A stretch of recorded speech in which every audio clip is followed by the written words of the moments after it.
Good day, it's Althea from the Bible in 1 year. Today we talk about Job 27, to honor the breath of God within me.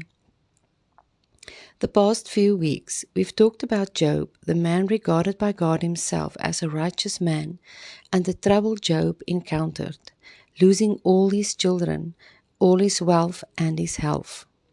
His so-called friends with all their wisdom and knowledge about God and how God judges sin. How they said Job deserved everything that happened to him because of his sins, unaware that God thinks that Job is a righteous man. In Job 27 verse 3 we read, "As long as my life is within me, and the breath of God is still in my nostrils, my lips will not speak unjustly, nor will my tongue utter deceit." I think this is remarkable. Let's look at why Job could find the ability to react in this way in the midst of all that happened to him. There is a fundamental truth to be found here. In Exodus 20 verse 7 we read that we are not to take the name of God in vain, thinking that we should not use the name as a swear word. In fact, this means you should not speak the name of God at all. The correct spelling of Yahweh is with consonants only, YHWH.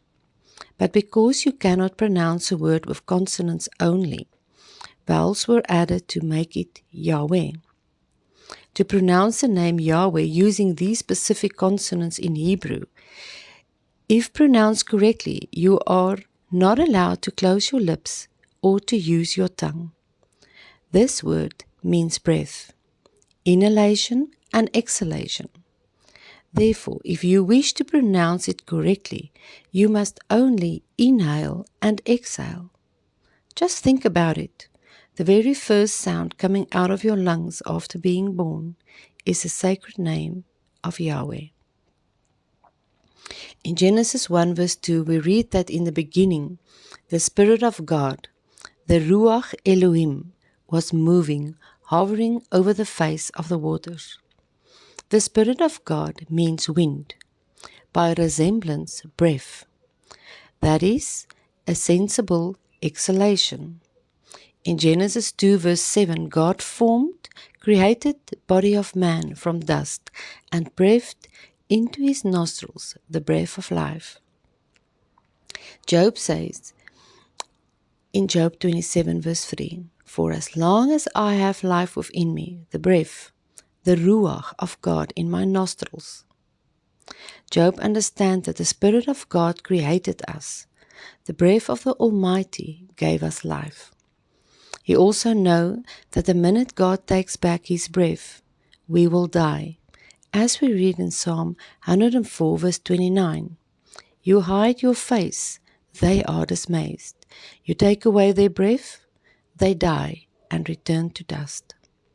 Job also understood that all Scripture is God-breathed, given by divine inspiration, and is profitable for instruction, for conviction of sin, for correction of error and restoration to obedience, for training in righteousness, learning to live in conformity to God's will, both publicly and privately, behaving honorably with personal integrity and moral courage, as we read in 2 Timothy 3 verse 16.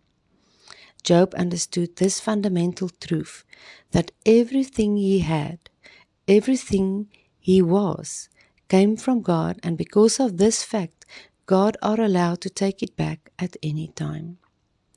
Job had a reverent fear for God. He honored God in such a way that he says in verse 5, "My lips will not speak unjustly, nor will my tongue utter deceit." He does not understand why all of this has happened to him, but because he understood that he should have a reverent fear for God, because all comes from God. He stood by this even though he lost everything except his life.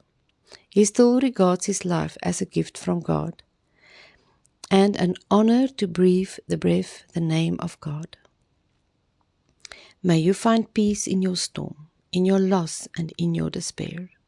May you find this fundamental truth about God in your life, and may it encourage you to stay true to God no matter what. Be blessed. Goodbye.